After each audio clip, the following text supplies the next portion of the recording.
Our topic today is uncovering the God inside of you, uncovering the divine inside of you. Why would we need to uncover it? Well, because it has been hidden. It's interesting because there are many ways in which it has been hidden and many means by which it has been hidden. The one we're going to be dealing with today is the nature of the consciousness overlays that have kept us from realizing the truth of us. I'm going to get a little bit mystical and cosmic with you here today to help us back up and understand something that the great ancients, seers and rishis, have understood for thousands and thousands of years. And they've depicted it in stories. They've shared it in numerous ancient ballads, legends, books, codexes, the Vedas, the Bible. All of the ancient scriptures and books tell the tale of this inner God hidden and awakening. And the process of awakening is also taught through these books and these teachings. But they are, to a certain degree, hidden because they're for the initiated. They're for the ones who are ready to know such things, such truths which are seemingly so far beyond the mundane understanding of who we are in our true nature. The cosmic essence is pre-existent to all that exists that we understand as the world. And the ancients knew this. There is this field, this source field, this divine mother, this cauldron, this void, whatever you want to call it. It's really beyond any sort of name and even beyond our human understanding. And it pre-exists even the universe, the multiverse, and particularly our world. It pre-exists this, and yet it is also the substance of it, and it enlivens it and makes it be able to exist. But when the world goes away, it will still be there. Thou art that it, that isness is the pre-existent unity that is our ineffable true nature. And this is what beings are seeking for when they're seeking enlightenment and they're seeking awakening and they're seeking self-realization. Why would this be important when we're in a body on a world, believing very wholeheartedly that we are an individual and sometimes even believing that we are a body? Why would it be important to tap back in and understand your connection to this divinity, this pre-existent unity?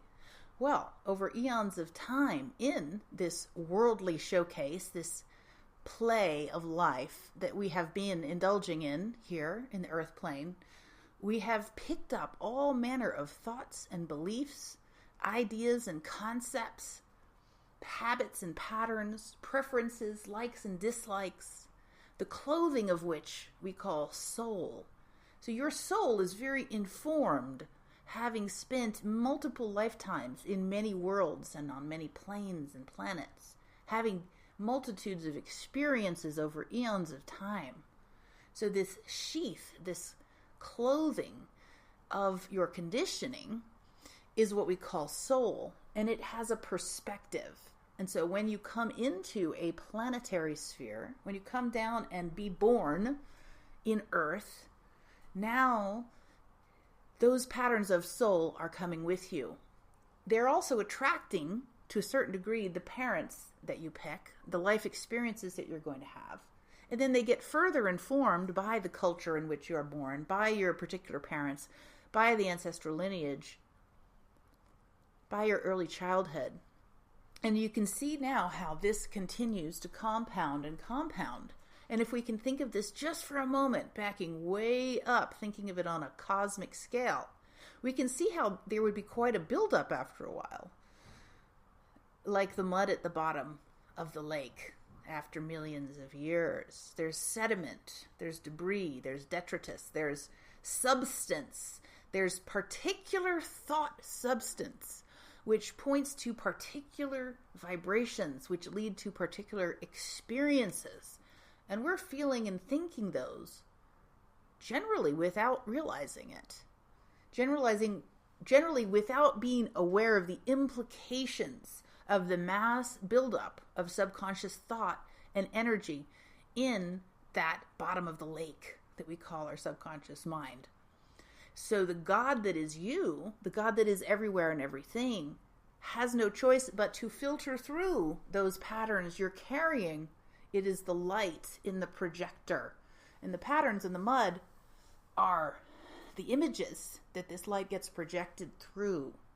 So if we want to change our experience of life, we've got to change our thought forms. And in order to really get lasting change in how we think and how we vibrate and how we express in the world, we're going to have to dig in there and do a little cleaning now and then.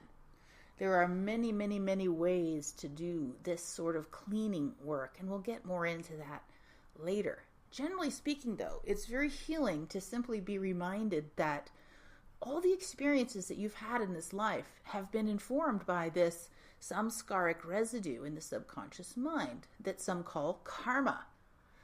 This is your karma, and sometimes when your karma is up and it's got a hold of you and it's taking you in certain directions, it may make it more difficult for you to live your dharma, to live your purpose. Who are you really being? Who do you really wish to be? What do you really wish to have in life? What is truly beneficial for you? What is your soul, the inner essence of you, saying it wants to do to make a difference on the planet?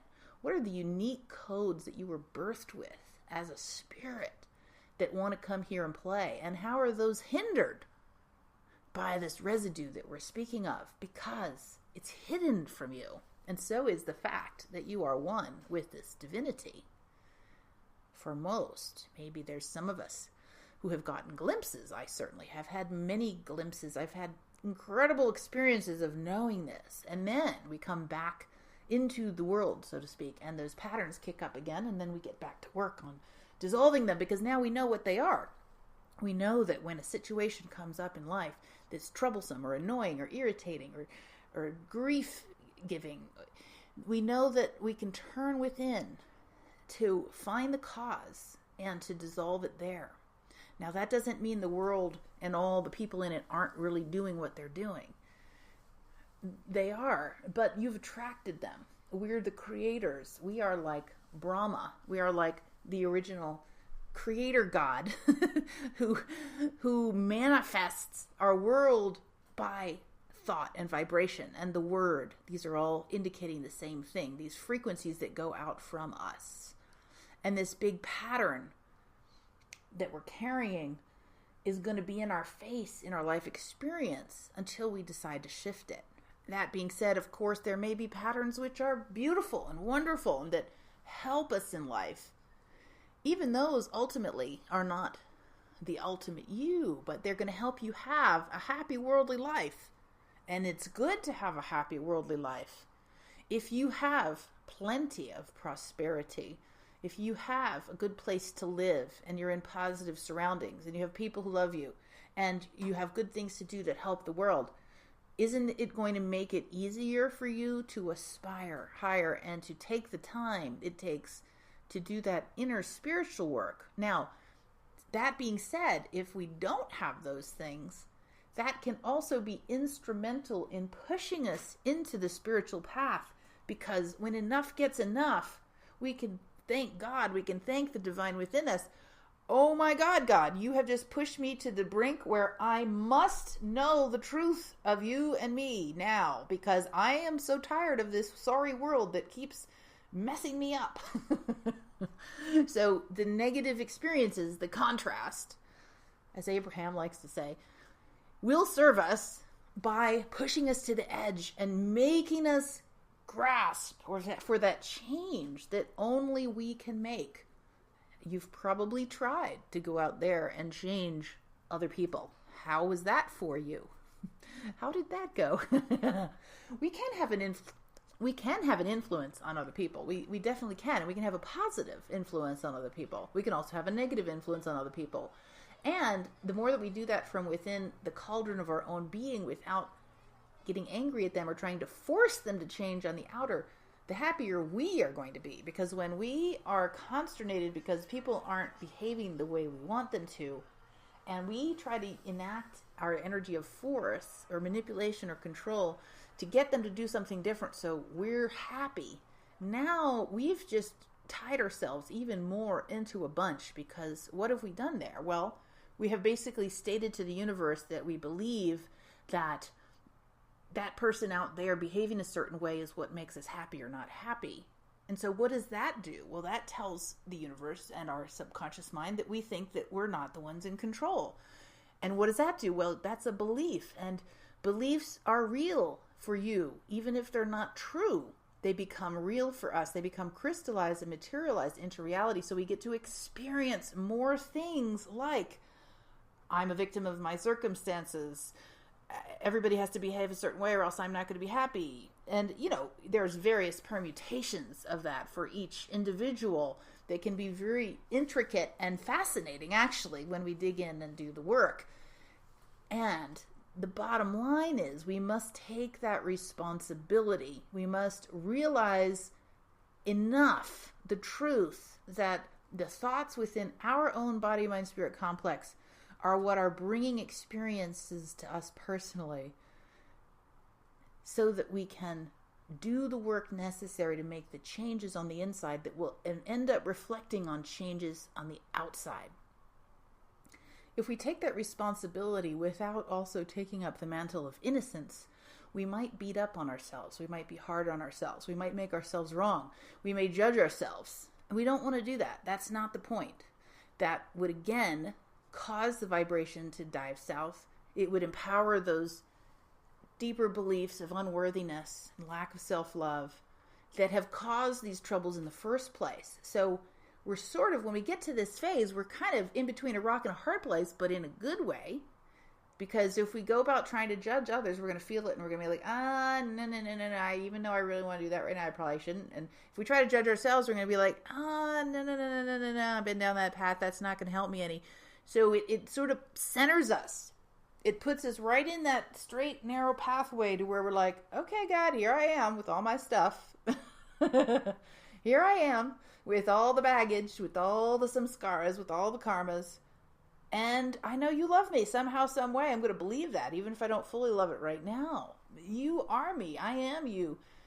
You love me because I am the substance of you in expression here in form. And that's a bit of a mystery to me right now, we might say to ourselves, talking to ourselves into higher alignment.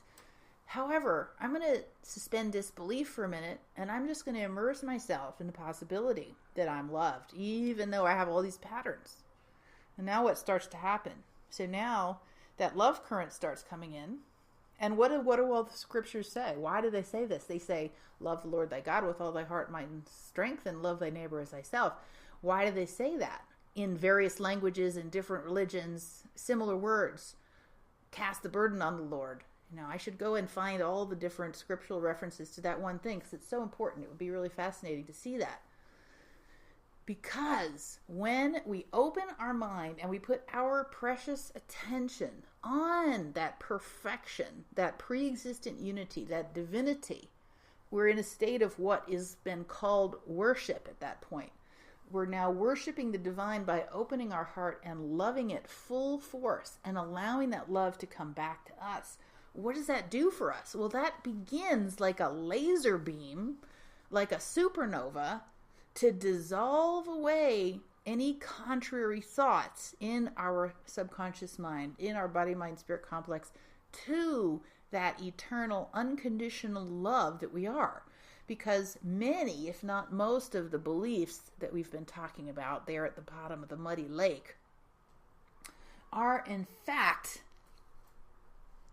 non-loving thoughts. They have built up and we've come to conclusions over eons of time that because I couldn't make this work and I couldn't make that work, I must not be lovable, or I must not be worthy, or I must not be good enough.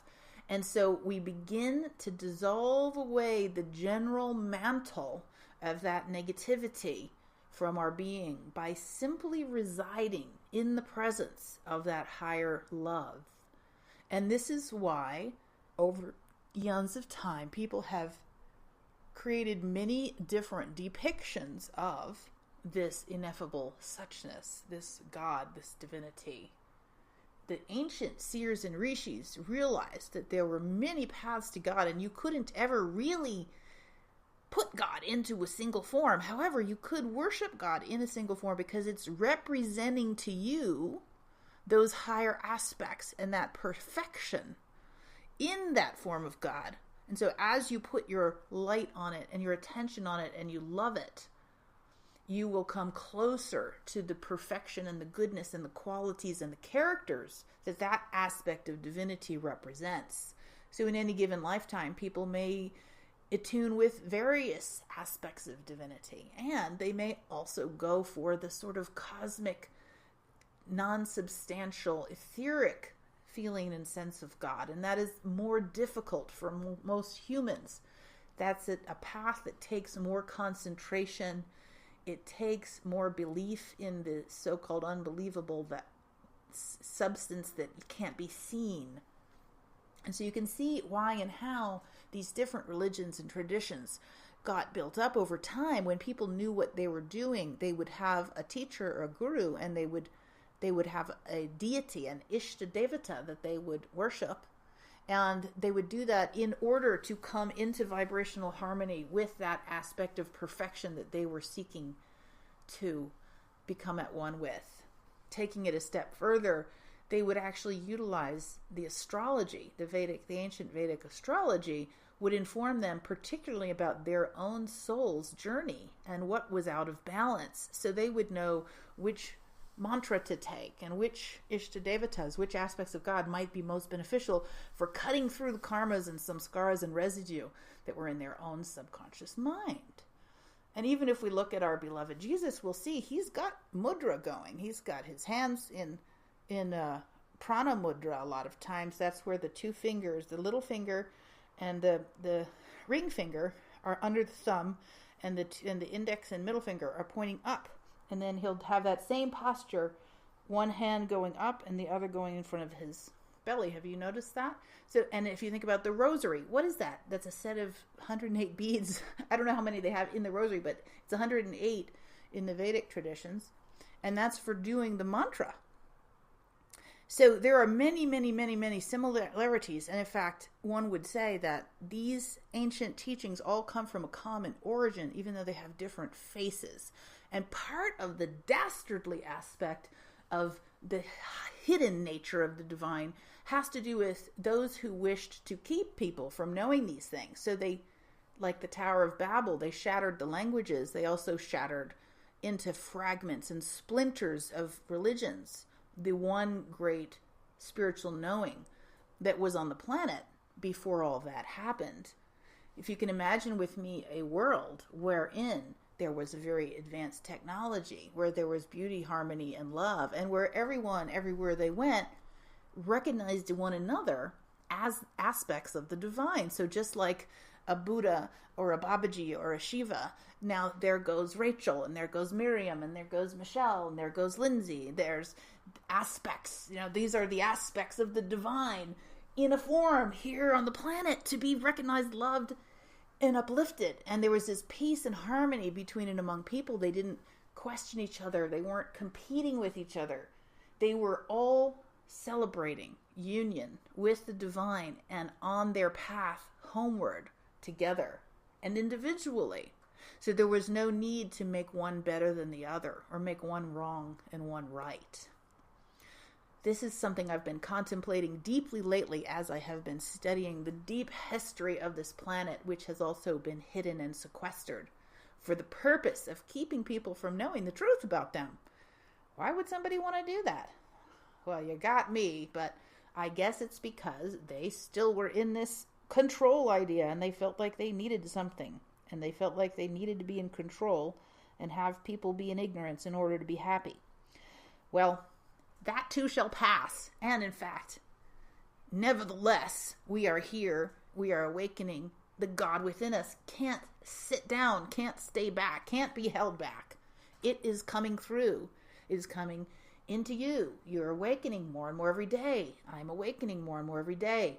And at the same time, An incredible amount of wildness is happening on the planet. Earth changes, crazy temperatures, volcanoes, earthquakes, sinkholes, water disappearing off the edges, animals dying in mass.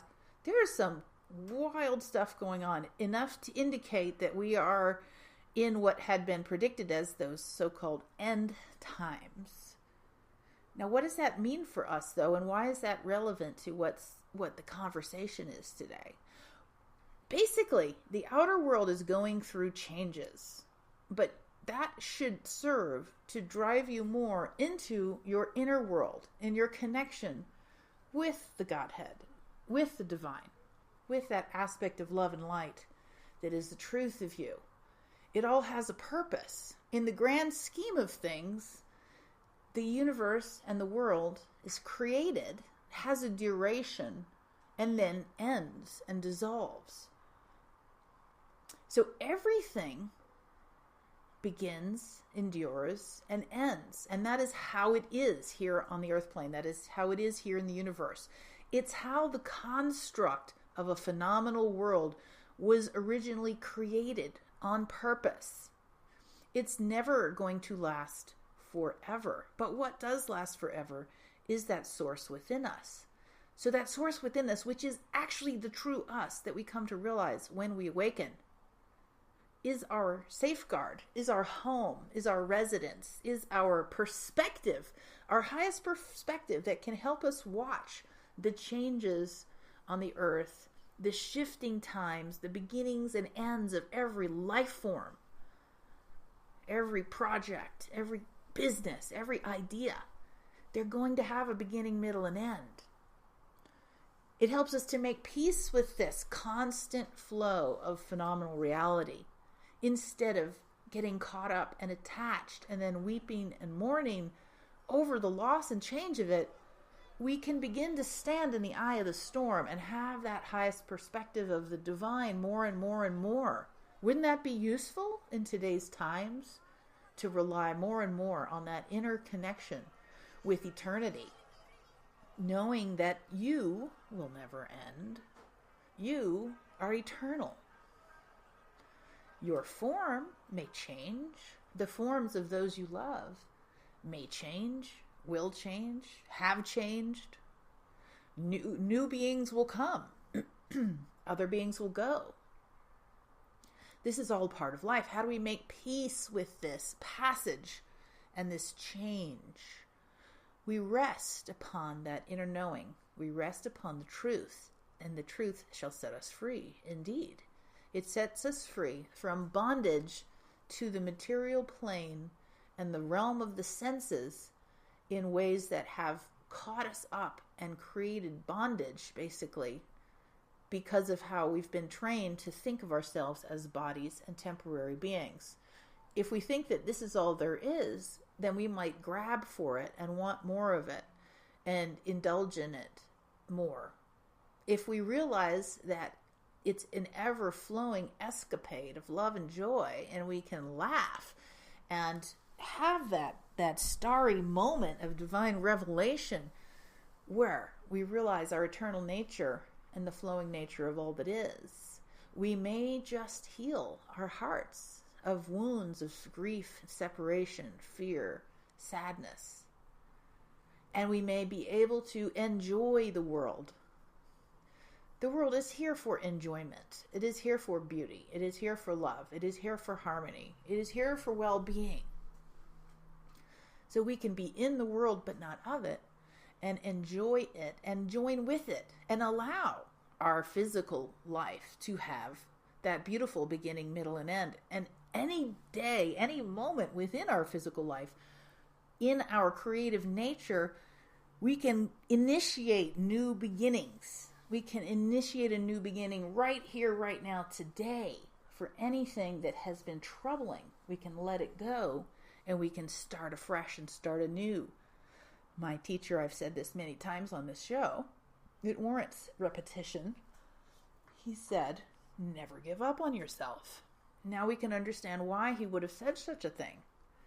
here we are, eternal beings masquerading as limited souls with many patterns, believing that we're not the God that we are, forgetful and amnesiac, forgetting our power to create whatever we desire in the earth plane, forgetting our eternity, forgetting that everybody around us is an aspect of this same one God, and therefore being at odds in various ways.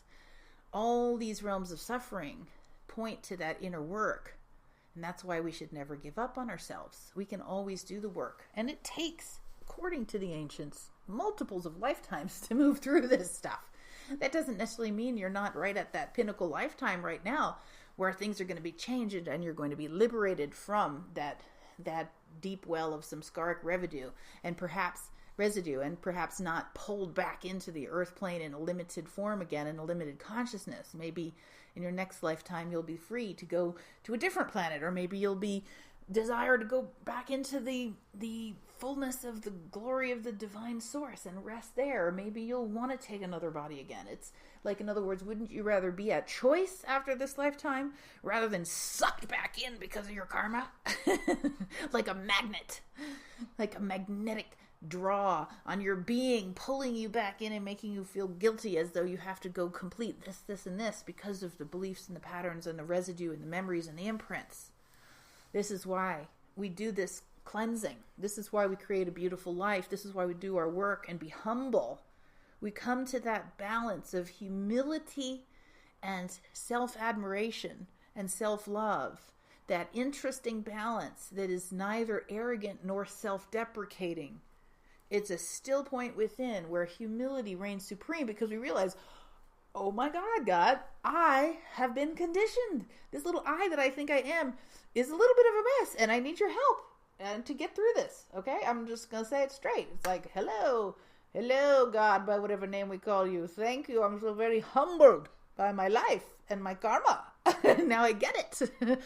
So that's that coming to our knees. That's that surrender of finally realizing, woo, I've just been looping around in all kinds of endless cycles of suffering at my own hand. I did not even know it. Holy simoleons. Anyway, so we get to work. We get humble. We open our mind and our heart. And then that gift that comes back to us is, hey, I get to love myself. I get to appreciate myself. I get to grow in mercy and grace for myself.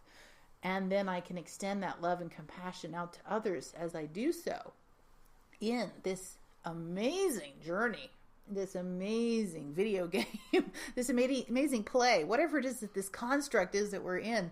It's a doozy, and you can test it out that the inner reflects the outer by noticing the synchronicities. I'm sure you have had many synchronicities, whether it's numbers repeating themselves on license plates and clocks and everywhere else, kind of going beep, beep, beep, trying to give you a little signal, or people showing up in an interesting time, or the right book falling off the shelf at the right time. There is a higher aspect of you and of us that is watching and that is helping and that is waiting for you to listen to it, to speak to it, to connect with it, to help you on your path.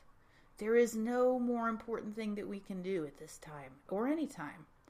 That is the primary job. Everything else, the rest are details.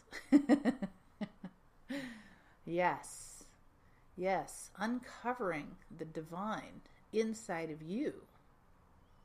It's a process, and it could happen all at once. Who knows what's going to happen with each being? We've all probably had little moments of opening where all of a sudden that beautiful energy and that higher perspective comes in, and we rest in that for a moment, and then we're like, whoa, where did that come from? I expect that there will be more and more moments like that. And in the meantime, if you are in a place where things feel difficult, where there is despair or chaos or uncertainty or franticness or nervousness or grief or anger or frustration around any aspect of life, know that all is well. Know that all is well. Know that these things are indicating something that wants to be reconciled within you. It's funny because some of the old religious words really do, come to find out, have meaning. The word reconciliation is a word that I believe is in the Catholic tradition. And it's literally what's happening. We're reconciling ourselves with that divine, minus the guilt. Thank you very much. We're reconciling ourselves to the truth, and we also call it recalibration. We're recalibrating to this higher knowledge, this higher wisdom, this higher understanding, and kind of sorting out, just like a fine clock. If you recalibrate a clock or a watch, you're putting all the pieces back in order so that they work well together again. And this is what the ancient sciences knew how to help people do. They knew how to help anybody create prosperity by understanding their own astrological birth chart in the Vedic tradition there, and really refine what they were doing in life based on who they are as their birth chart depicts. And lo and behold, things that seemed insurmountable can be tweaked by simple things like a certain spelling of a name, even a certain location to live in, a certain business name that you name your business, a certain mantra that you chant that helps balance out the negative karma for you personally. This is all very, very fascinating, and I feel like I am just on the very tip of the iceberg of understanding, but I am deeply studying this, and so you will be hearing more in this show from time to time about my findings about these ancient sciences and how they help create a world of beauty and peace. And while we are here in form, oughtn't we be joyful? Oughtn't we be plentiful? Oughtn't we be fulfilled? These are all high aspects reflective of that joyful, ineffable, peaceful, harmonious divinity in divine order. So we call upon divine order for our lives now, and we watch the magic begin as we do the things in the right order. And the primary right order is to go to that divine within first as a primary act for our day, for our week, for our month, for our year, for any project, that we're tuning in and we're loving that Lord, that God within us. We're understanding on some level that it is us, and we're asking to awaken more and more to that truth, while we also remain humble, because in our current state we're more like children of the divine, and it's like our parent guiding us home.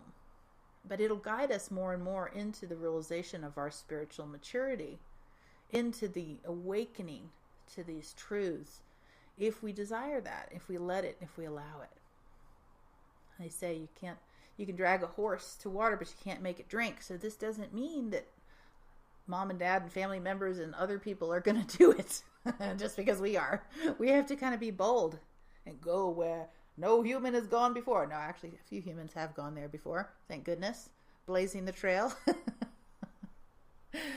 And that's why we can rely on them as well. These beloved beings, these masters of light and love that have broken through with the machete. They're out there in the machete of the deep subconscious patterning of the collective consciousness of humanity, cutting holes in it so we can have a greater chance at breaking through ourselves and experiencing that liquid liberation of love, that divinity, that purity, that essential essence of oneness with all that is, without distortion. And so it is.